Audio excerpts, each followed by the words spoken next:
Hello, I'm Valerie PA. 2020 is the 75th anniversary of the founding of the United Nations. Back in 1948, the UN General Assembly adopted the Universal Declaration of Human Rights. The UDHR created a common standard of achievements for all peoples and nations. Its premise was all human beings are born free and equal in dignity and rights, and is the bedrock of the International Bill of Human Rights. It is a collection of legal treaties that states sign up to implement into their own legal frameworks. However, to make sure that states actually complied with their obligations under these treaties, the UN created the human rights treaty bodies. Let's think of them as guardians. These treaty bodies are composed of committees of independent elected members. The experts not only monitor the implementation and compliance of the core international human rights treaties, they also work with states' national bodies to drive transformational change. Many, such as the Subcommittee on Prevention of Torture, offer member states key recommendations and guidance on the steps that states should implement to improve human rights and move forwards to deliver on their treaty obligations. Today, it's a great honour to welcome Sir Malcolm Evans, who is the chair of the Subcommittee on Prevention of Torture and other cruel, inhuman and degrading treatment or punishment. Professor Sir Malcolm Evans is also a Professor of Public International Law at the University of Bristol, a member of the UK Foreign Secretary's Human Rights Advisory Group, former chair of the Meeting of Chairpersons of the UN Human Rights Treaty Bodies, and a distinguished and prolific author on publications from maritime law, religious freedoms and liberties, torture, and of course human rights. In 1987, the UN Convention Against Torture and Other Cruel, Inhumane and Degrading Treatment Punishment came into force with its corresponding treaty body, the Committee Against Torture, known as CAT. This convention was supplemented by an optional protocol known as the OPCAT, which has now been ratified by 90 countries. The OPCAT established a subcommittee on prevention of torture as a new kind of treaty with a preventative mandate focused on an innovative, sustained and proactive approach to the prevention of torture and ill treatment. This SPT started its work in February 2007 with a mandate to undertake regular visits by independent national bodies to places where people are deprived of their liberty in order to prevent torture and to give guidance for change. Sir Malcolm, thank you so much for joining us. Thank you, and thank you for the opportunity to talk to you about these very important issues. As the chair of the Subcommittee to Prevent Torture, the SPT, you highlighted in a statement to the UN General Assembly in New York last October that there are 160 countries who've ratified the Convention Against Torture, but only 90 have signed up to the optional protocol, which is different because it's designed to help them with preventative measures. Why do you think countries are reticent to commit? I think there are a number of reasons for this. In part, the optional protocol is unlike any other treaty within the UN International Human Rights System. And so for some, it may be that when they read the text, they are not entirely sure of what it is that they're committing themselves to, or it may look rather challenging. It is rather challenging in some ways, but as you rightly say, it is designed to work in a way different to other treaty bodies, and that is something that they really do need to spend some time to come to understand and to see how it works. So I think there are reasons why some are reluctant and hesitant because they don't quite understand the practical implications of this. Others, I have to say, I suspect are not ratifying because they really don't take the obligation to prevent torture as seriously as they should and might fear that this is a more effective way of focusing on their failures. Of the 90 states that have signed the OPCAT, 22 still have not enacted any preventative procedures. Can you comment on what the committee can do to encourage them to act? Absolutely. Well, what is most distinctive about the OPCAT is, as you say, there is an obligation for states parties to put in place within 1 year of ratification at the national level an independent mechanism which is capable of going into any place where it believes persons may be deprived of their liberty with very far-reaching capacities to interview people in private, have access to documentation, to visit without notice. And this is has been described as a jewel in the crown of the convention system. It does mean that in many states parties, for the first time ever, there have been truly independent oversight mechanisms put in place. And our job, as one of our jobs as a subcommittee, is to work closely with states to establish such mechanisms. And when such mechanisms are established, to work closely with those mechanisms to ensure they can do their jobs as best they can and to support them in it. Since you took up the chair of the SPT, you spoke of your frustration at the manifest failure of so many systems of justice to act justly to those over whom they exercise power. What are the steps that have happened to change the treatment of people in these systems? The work of the SPT, the committee which I chair, like national mechanisms, is to go into countries unannounced, to visit places of detention, whether they be in police stations, prisons of all sorts, psychiatric hospitals, immigration detention, and myriad different range of settings where persons might in effect be deprived of their liberty, by which we mean a place where someone is not free to leave. But it's not just whether they are being ill-treated in a direct or physical sense. It's to look at the systems and structures which are in place in order to try to ensure that people are not ill-treated. Are they properly run? Are there preventive safeguards in place? Are the legal guarantees of the criminal justice system, which are meant to operate and protect people in detention, operating effectively as they should be? Are they even in place?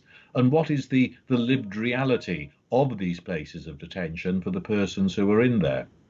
Okay, against that background, when you go into so many systems and places of detention in so many countries around the world, what you see bears very little relationship to what you will be told in advance is the legal expectation. The Code of Criminal Justice, for example, may say certain things about the length of time it is possible to hold someone in pre-trial detention. How often is that actually respected? Or if it is respected, how often is it respected simply because measures have already been made to get around its implications? For example, interrogating someone in a rough or torturous fashion in advance of them formally being arrested and charged, so that the period you may conform to the law, but you're not really conforming to anything else, and so on. Do you think torture has become just the norm in some of the places that you visit? When you then raise these issues with those responsible for places of detention and the running of the systems towards the end of one's visit or thereafter, the thing that really shocks me is the extent to which this comes as no surprise to the people who are responsible.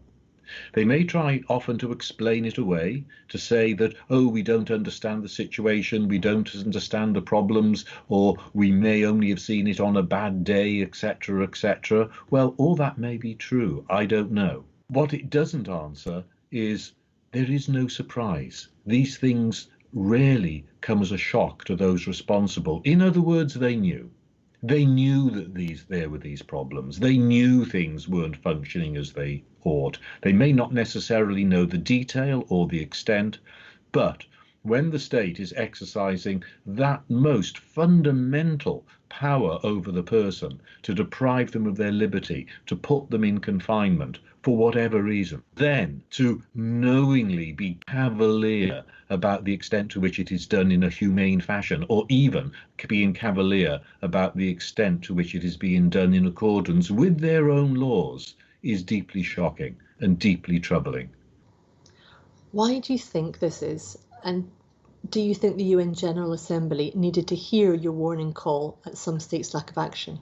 I think we all know that the moment someone is taken into detention, for many within society as a whole, they, shall we say, I won't say that they cease to matter, but there is a presumption that there must be a reason. The interest levels tend to tail off until such time, of course, as it happens to you or someone you know. And we are all potentially persons who could be put in that position from time to time. But it is this lack of interest feeds the complacency about some of the terrible things that go on in places of detention. And it is because of that that I think that after the years that I've been doing this, I will admit my outrage sometimes get the better of my diplomacy. I think your outrage is justified, as you more than anyone have seen the very worst of prisons and places of detention around the world through your visits. At IOHR, we advocate for detained human rights defenders, dual nationals and journalists in Iran. And right now, we've got a campaign running for the freedom of 4 Yemeni journalists who are sitting on death row in Sana'a. It's surprising if prisoners are not reporting physical or mental torture. It's that inhumanity that doesn't seem to be confined to Houthi rebels in Yemen. IOHR recently submitted to the Universal Peer Review on Turkey, and we also attended it in Geneva. And I was astonished by the glib rhetoric versus the first-hand reports of detainees. I think this is why we need strong voices sitting in the treaty bodies, backed up by evidence, to hold countries to their commitments. Well, indeed, and it is that mismatch between the rhetoric and the reality that is the most galling within this, and that you're quite right, one is often treated to quite long speeches, sometimes often well-meaning in support of these in support of reforms and of humanity within the systems, and having been into some of the facilities in questions under the authority of some of the governments in question, you think, at what point did your humanity leave the practice? This mismatch between what is said and what is done is something that we are all familiar with, but the extent of those mismatches in so many places is truly shocking. And if I may say, one of the things that it is worth reflecting on is that one is often told that nothing can be done, the circumstances are such, the socio-economic conditions, etc., to improve the conditions, the resourcing, better training, better treatment. Rarely is this true. And if one wants evidence of that, look at the way in which in many countries there have been responses to the coronavirus outbreaks in many prison systems around the world. Some have behaved very well in terms of seriously getting to grips with the problem, trying to reduce the chronic overcrowding, putting in proper sanitary arrangements, etc. If this can be done in time of crisis, why cannot it not be done in times of normality? What kind of interaction do you have with your corresponding committees?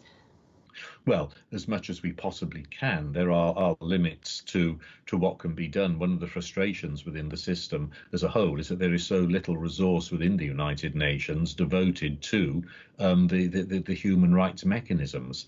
It's a fraction of the UN budget as a whole, and if more was available, doubtless a lot more could be done. But even then, there are limits to that. I should say that members of all the UN human rights treaty bodies are, as is often pointed out, unpaid experts. We are not full-time in those roles. There are literally finite limits to the time and capacity that we all have to be able to put into this. And the forces of the Office of the High Commissioner in support of those bodies is, well, stretched is the polite way of putting it. Those who work there work extremely hard, but there is far too much to do and far too few of them to be able to do it effectively. And so as a result, one is left with this constant feeling of a huge amount that should be done, that could be done, but just that lack of capacity to be able to do it. And one of the things that then falls away in that context, if I'm being honest, is the degree of perhaps connectivity across those elements of the system. Everyone is working so hard within their own tranches and trajectories that looking across the system to see how we could help each other is something that is not always done as much as it should be. In your subcommittee on the prevention of torture, I think within the committee I chair, we are quite fortunate. We are unusually a separate committee, but within an optional protocol to the UN Convention Against Torture.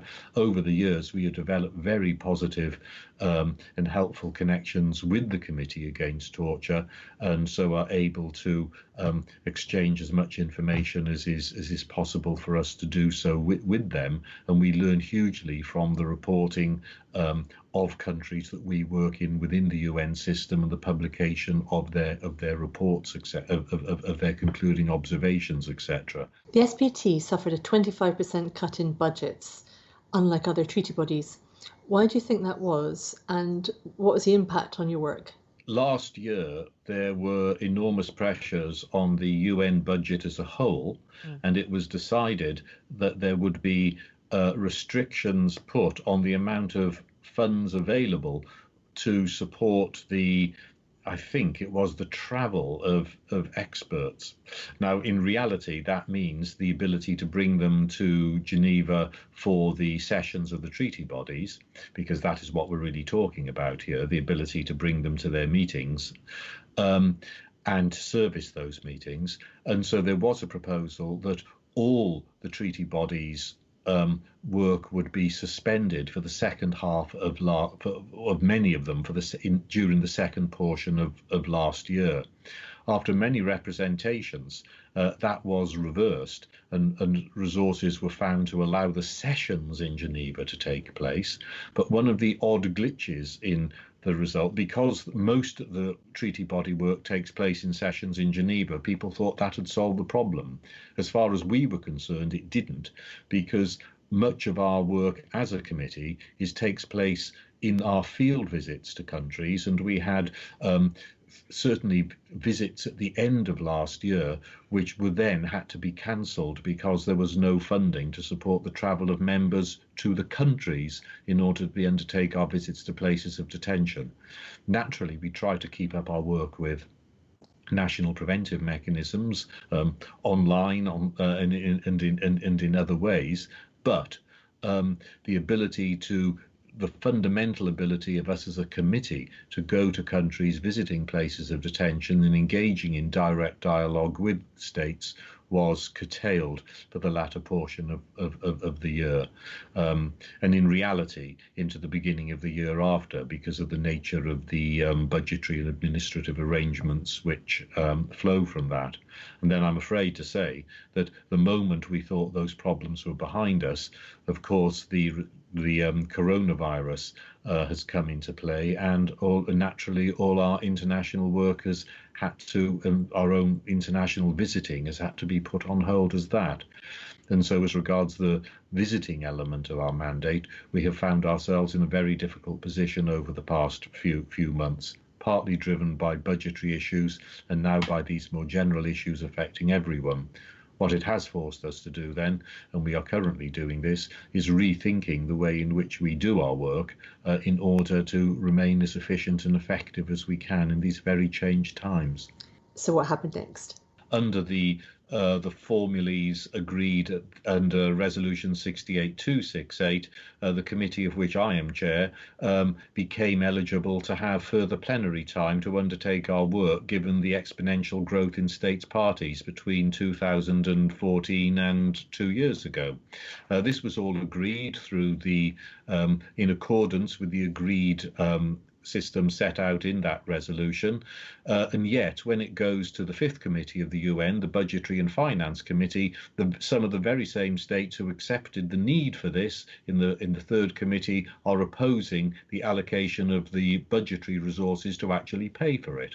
And so, yes, you have an entitlement to do this work, but of course we are not going to provide you with the means of actually doing it. And so, of course, we couldn't go ahead because we had meeting time we were authorised to use, but practically we couldn't, and so on. It's that lack of real commitment to making these things real and looking for those opportunities to, shall we say, take away, to give with one hand but take away with the other, that makes working within the system difficult and, let us use the famous euphemism, challenging. But it is these sort of problems that then just get hardwired into the system. And one of the concerns that I think many of us have going forward is that the that the way in which we've embraced the necessities of the last couple of weeks, moving to digital working, etc., will then simply be used to benchmark lower cost necessity for the running of the system going forward, which will make it ever more difficult to be able to facilitate it. So whose job is it to drive change forwards then? Well, but how are those problems to be addressed? For example, when I've raised some of these literally in the last couple of days in the run up to our online session, I'm told, and I don't doubt the truth of it, you will need a General Assembly resolution to change that. The sort of thing that the General Assembly should be worrying about, whether or not it is within the rules to replace air travel with an internet connection for a member to allow them to join a meeting that they would otherwise not be able to do. There may be a debate about whether you should do it, but it shouldn't be on the floor of the General Assembly. Since you can't make prison visits during coronavirus lockdown, what can be done? One of the things that has been really interesting and quite exciting, I think, during this period is sometimes needs must. And a whole host of innovations and changing in practice has happened over the last few weeks in response to this. We have been encouraging national mechanisms to take innovative and different approaches to visiting, if you like, rip up the visiting rule book and see what you can do under these circumstances. And the results have been very interesting. I don't think we could go as far as to say that that there is now an emergent form of online visiting, but not far off it. In some countries, we now see oversight mechanisms going to places of detention, doing questionnaires and information in advance, but setting up secure video links through electronic communication means. Some are going round, literally holding, for those who are able to go in, maybe a trusted person within the prison staff or someone who does have access and protective equipment, just one person being able to go through with a camera on a phone, and then that being passed to detainees to be able to speak to them, etc., etc. It doesn't replace the visit, but it is actually quite remarkable the innovation that has been put into trying to replicate those things of the experience that can be replicated in other ways. Sir Malcolm, when you retire in December 2020, there'll no longer be any UK representation on the committees of the UN treaty bodies. Why has the UK government chosen not to field any new candidates? Well, this is a source of great sadness to me, and I will admit beyond sadness, irritation, frustration, and at times verging on anger. The UK has been a strong supporter and is a strong supporter of the treaty body system. Since its outset, it needs saying that we have supported it from that outset. We have routinely nominated members to states parties to be elected to those bodies, and I think there has never been a time since the system was created when we haven't had representation on at least one body. When a few years ago, in my early years as a member of the SPT, I think we were represented on 4 different treaty bodies: the Human Rights Committee, the Committee on the Rights of Persons with Disabilities, Committee on the Elimination of Racial Discrimination, and the SPT. 4 out of the 10. I am, as you rightly say, the last of the representatives, and nominations opened 3 days ago to the SPT.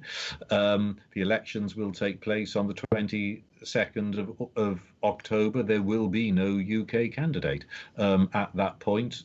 No longer will the UK have anyone elected in respect, independent experts elected in respect of it on any of the bodies. I think the symbolism, as well as the practicality of this, is most unfortunate, and to my view, runs against the arguments of global Britain that we are trying to project at the moment. So where does this leave us? If global Britain doesn't involve global human rights commitments, then I think there is an issue.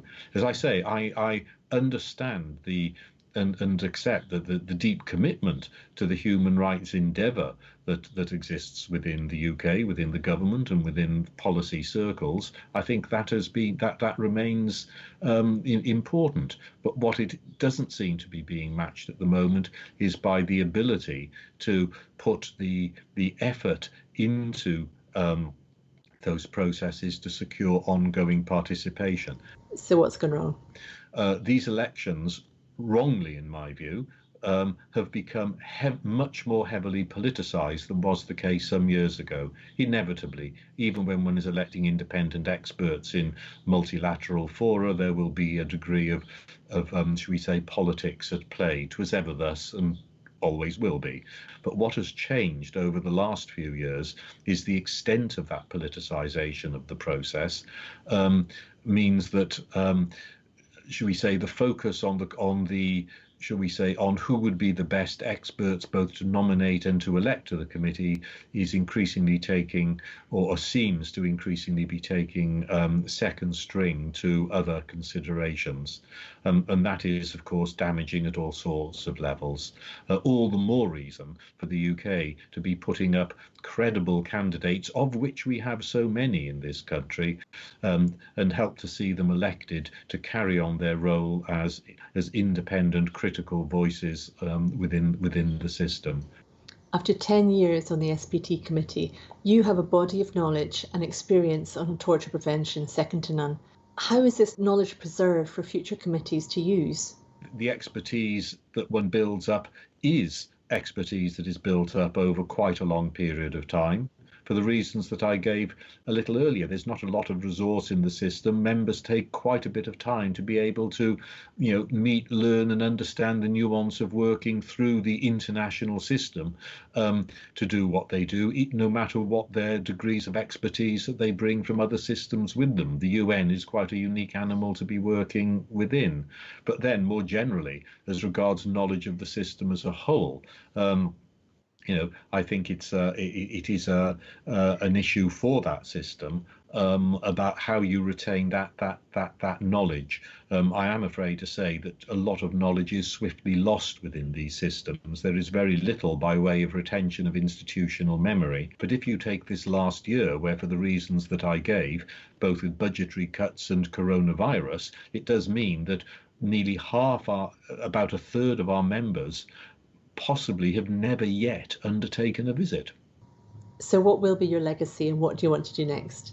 As far as I'm concerned, I suppose I thought this was going to be a rather odd year, despite my best efforts going through the final visits, the final motions. In fact, it's been a year like I could never have anticipated. It's if I can be clear, it's almost like when I started and everything was beginning and there were new possibilities and new ideas to develop, but only 6 months to get all these new exciting ways of visiting, working with national mechanisms, building on the agendas of change that have come to the fore, and some of the impetus around reform that has been brought to the fore over the last few months by the tragic way in which the coronavirus has revealed the extent and depth of some of the problems in so many detention systems around the world. But certainly there will be life personally for me beyond, and there will be life for the committee. And my job in the last 6 months, I think, is to try to energise them going forward, not to be daunted by all this, but yet again to what I think our committee has been pretty good at, which is seizing opportunities to change circumstances and to be innovative in the defence of the rights of detainees. Sir Malcolm Evans, it's been a pleasure to talk to you. Thank you for your commitment to preventing torture around the world and steering the vital work of the SPT. It's been my pleasure. Thank you. From me, Valerie Piet, thank you for joining us on IOHR TV. Until next time.